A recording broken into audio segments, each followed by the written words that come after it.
Let's say that you want to be a paid dungeon master, like you want to be well compensated for your talents and your creativity. What does that require from you? And I don't mean in terms of like the technology, like I've got a video on that if you're interested, but like how you conduct yourself, how you behave.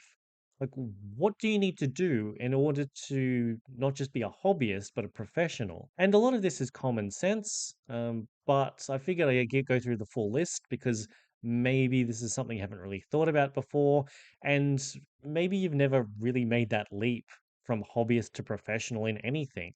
So what seems like common sense might actually be new to you, in which case, fair enough. And so the first thing that I'll mention, because this is the big one, is that your reputation is your biggest asset. Forget about anything else. If you have a good reputation, it's much easier to find new players, to have players stick around with you. If you have a reputation of just being difficult or whatever, some sort of bad reputation, then that's going to make things a lot harder for you going forward. So do your best to protect your reputation. It's not entirely within your power. Someone can just decide that they don't like you because, you wear a cool hat, you have a cool beard, like whatever. Like people can be weird and then they start talking about you. You can't control that. All you can control is how you show up and how you respond to people and yeah, how you conduct yourself. And so a big one on how you conduct yourself is punctuality. Now, if you're running a one shot, so like a one off adventure, or this is the start of a brand new campaign, then you can't just be on time. Like, let's say that you've agreed with your players to start at 8 o'clock. 8 o'clock is late. Like on a typical session, you probably want to be joining the call at like 5 to 8. But especially for like a one shot or like the very first session, people are going to have questions. People are going to be confused. People are going to be like, can I do this? Can I do that? What's your stance on this? Will you allow that? Like people are going to have a lot of stuff to talk about. And you need to be there in order to answer those questions before the session starts. In a one shot, you've only got so much time to sort of like faff around with character creation. If this is like the first session, then there's going to be like either way, there's going to be like a bit of a teething issue. There's going to be like a bit of a stumbling at the start, but you want to get into the action, into the fun as quickly as possible. It's not fair on other people. You say you start at 8, they join at 8, and then at 8:40 you're still like mucking around, like sorting out, what sort of swords people get. That's not a good experience. It's not a good use of your time. So what this means is if this is a one shot or it's the first session or it's first session for one of the players at least, you want to be around an hour beforehand. In this case, it's 7 o'clock. And so, because I run my games through Discord, that means being logged into Discord, having the Discord open at all times. It's not behind any other applications. I can see it, it's there. I've made it clear to the players that if they've got questions, that I'm around and I won't necessarily be on a voice call, but I can jump onto a voice call at any time. There have been one shots that I've run where, like, that hour before the start time was full. I was answering questions, I was helping new people create their characters. I was like designing like the tokens and the portraits for their characters. Like it was a full hour. And like that hour is unpaid, but it's part of the job. You just got to do it. It's like built into the session price. Punctuality. You, as I said, like, it's like let's say this is a campaign and like it's been ongoing and you're on to session 15, then like 5 minutes before the start time, you should be on the phone, on the voice call, on the video call, like in the chat window, like however you're doing it. If it gets to like 1 minute past and you're not like in, then you're late. Now, obviously, stuff happens. You might have to send a message to people like, hey, sorry, traffic or, the kitchen's on fire. I'm just going to be 5 minutes late. You let people know. That's fine. But do your best to not have that be like a regular thing, and really do treat like 1 minute past as being like late. So let people know if you're going to like literally I would send this message I know we've agreed to start at 8, but I'm potentially running like a few minutes late. Sorry about that. On the topic of communication, yeah, you've got to communicate. This means that if a new player joins, like you welcome them, there's no need to be overly saccharine or like you don't want to be fake, like about it. Like you don't need to have some sort of like form like template thing where you're like, hi, welcome to the blah blah blah. But you do want to like welcome them because a person has just decided to join your campaign. You want them to feel good about that decision. Or they've decided to join that one shot. You want them to feel good about that decision. So it's really good practice to like just quickly welcome them and let them know that if they have any questions, then they can reach out to you. People will ask you questions whether they're players or not. Most of the messages I get uh, through like the D&D platforms are from people who have never signed up for any of my games and probably never will. They're curious about something, they want my advice, or they want to know if I can run things in a certain way. And even if I can, that doesn't lead to anything, that's fine, but that's part of the job. You must communicate. If you're going to miss a session because life happens, then you let people know as soon as possible. There is no such thing as too much notice. I've let people know that like 2 months from now, I'm going to be missing one of our weekly sessions. And so you let them know that, and you also let them know like in the lead up to that. So at the end of the session before that, just hey, just a reminder, next week's not happening.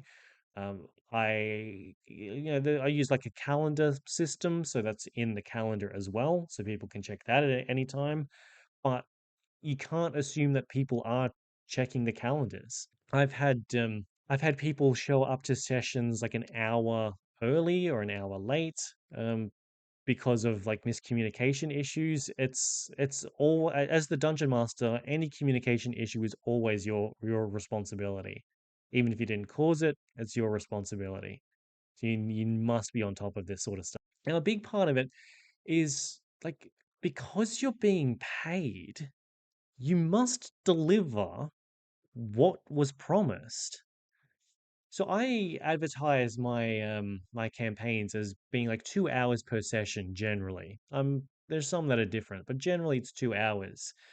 That means that like we jump onto the call and like it's been like a week since we last played, maybe longer, so we're chatting. We're just like catching up. And some of these games, we spend like 15 minutes, 30 minutes just talking about whatever. When I say that there's like a 2 hour session, that means 2 hours of gameplay.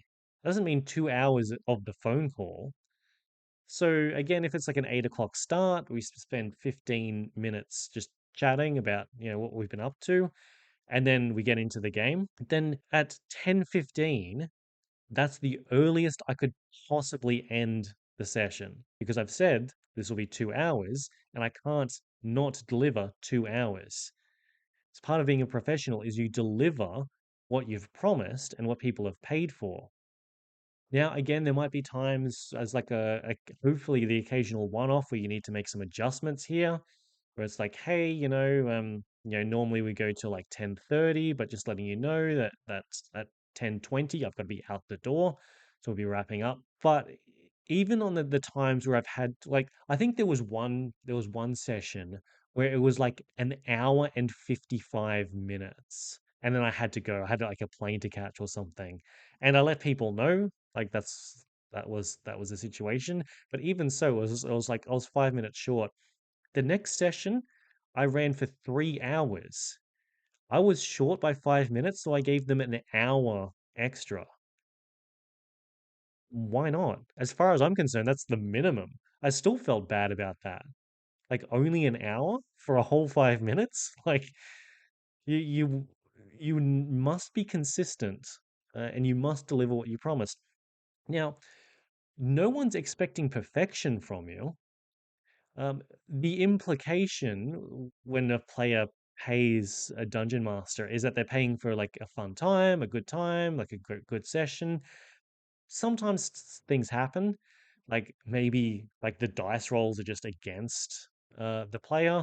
Maybe you've had to make some hard rulings and say, no, I can't allow, like as cool as your plan is, I can't allow it. I've had times, and this is really embarrassing to admit, but I've had times where like a player, they were having like voice issues. Like I'm normally very good at staying on top of this, but I hadn't noticed because they're generally a quiet player anyway. But I hadn't noticed that just like they hadn't been speaking for like 20 minutes. Like the voice just wasn't coming through. And like as far as I'm concerned, that's a terrible mistake because someone's paid for an experience, and if me, the dungeon master, is ignoring them, even if the technical issue was on their end, that's still that's still my fault. But that sort of stuff happens.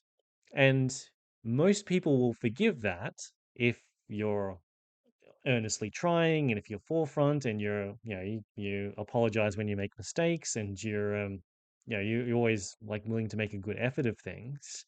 So it's not a matter of like freaking out and being like, oh, there was like 20 minutes there that was a bit awkward. Like that's part of the game. That's if anything, that's part of the fun.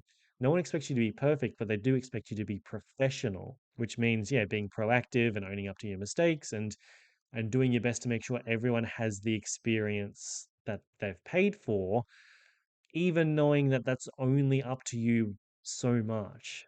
At some point, it's also up to them. So, a big part of professionalism is fairness. If you're making a certain ruling, then do your best to remember that ruling so that it applies to everyone, including yourself, in the future. Don't punish one player for being too boisterous and then allowing another player to be like even more boisterous or obnoxious or whatever. Like, and like the punishments can come in game and out of game. If you're a dungeon master, you probably get what I mean by that. But just in case you don't, an out of game punishment might be like me like pulling a player aside in private, being like, look, hey, maybe rethink how you're doing that. An in-game punishment is all of a sudden an ancient blue dragon shows up out of nowhere and starts attacking you. Like, if you are going to administer punishments, make sure that they're fair, make sure that they're appropriate, make sure that they apply like you apply them evenly. This seems like a ridiculous thing to talk about, but I've seen some groups where just one of the players just gets picked on, even by the dungeon master, and it's weird. Don't do that. On the topic of that, inclusion, ideally, politics, religion, that sort of stuff shouldn't really come up. Like in game, yeah, there's probably going to be some politics in game. There's likely to be some religion. In like you might learn like the characters' like sexual orientations and political views and stuff like that. But generally speaking, like anything that's like divisive, like real world divisive, you want to be like pretty careful how you talk about that. I know a little bit about the personal lives of some of my players just because they casually bring it up. So, some of them are, you know, left leaning, some are right leaning, some are straight, some are not. Like some are single, some are married, some have kids, some don't. Uh, but none of that, you don't want any of that to become like a wedge that ends up like driving things like between like the fun of things. Now, that's going to vary from table to table. There are, for example, like queer D&D groups, so everyone who signs up knows that just by showing up, then you're on like a certain like sexual orientation. I've run games that were like Christian friendly D&D, which is not to say that it included like Christianity, but like some of the concepts around morality and magic and stuff, it was just more aligned to Christian values. But more than that, it was just like everyone in the space like has at least this common faith as a framework. I remember running one game which was the day after a certain controversial politician won a certain contentious election, and that was all the players wanted to talk about. Their characters were making references to it. It was fine because everyone was on the same page. Uh, but like, if you get to the point where like your players are having like arguments over like real world politics, something has gone wrong. It's best just like it's unlikely that people are paying for that experience. You can get that for free. Like, far out. Oh, this this is a weird one, and I still can't believe that I have to say this, but like intellectual property exists. So what I mean by that is like certain characters, certain franchises, certain settings, like they belong to people, they belong to corporations. You can't just use them. So like the D&D stuff generally belongs to Wizards of the Coast. You might have some third-party stuff that belongs to someone else. That's fine. Wizards of the Coast has like this license where you can use Dungeons and Dragons material in your games. You can even be paid to run games, but you can't like take uh, Baldur's Gate 3, like any of the characters from that, and then like write a novel with them. Like you can't use that beyond the scope of just running these games. And I've seen people advertising paid D&D games, as in people will pay them and they're set in the Warcraft universe or they're set in the Game of Thrones universe. They're like they've taken some like popular media franchise and they're like, "Yep, those characters, that setting, we're going to play with those." Apart from that being illegal, it's a dumb idea. Even if you don't get sued, that is really unprofessional. Like I saw this dungeon master advertising this stuff, and I immediately thought that they were ridiculous. If I'd been tempted to sign up for any of their games, that would have immediately quashed it. Intellectual property law is ridiculous in application, but the idea that, you know, certain characters belong to other people and you can't just use them for whatever, you can't just monetize them for whatever, that's a pretty fair idea. And even if you disagree with that, even if you think information should be free, well, the courts don't, and most people don't. So don't be ridiculous. Like, respect intellectual property. Like, use modules that people have created, come up with your own stuff by all means. Feel free to like be really inspired by stuff.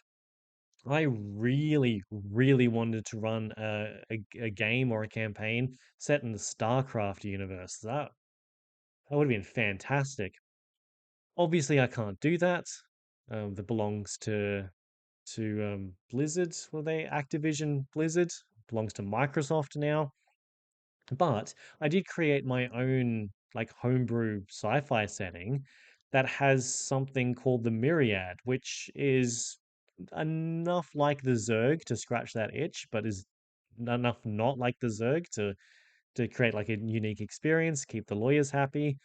There's a race who are vaguely like Protoss, but like they're crystal people instead of lizard people, and there's a few other differences. And honestly, it makes for like a better setting anyway, because able to like structure parts of the history and the lore and the setting in such a way that's just it's just a better fit for what I want to run. So yeah, don't steal things. Don't steal things. Ridiculous. Uh, but anyway, as I said, like a lot of this is probably common sense to you, but it's also not necessarily common practice, and some of this stuff is easy to forget. And if you want to be a professional dungeon master, then it's important to keep in mind what professionalism is and conduct yourself with professionalism at all times. It only takes like like the occasional slip and like the reputation damages can be like pretty big. But on the other hand, if you have a reputation for being professional as well as like fun, creative, and a great storyteller, then that sets you apart. Like paid dungeoneering, dungeon mastery can be a little bit competitive, but if people know that you're one of the good ones, Like if you're reliable and you'll communicate effectively, you'll treat people with respect, then that's a lot less competitive.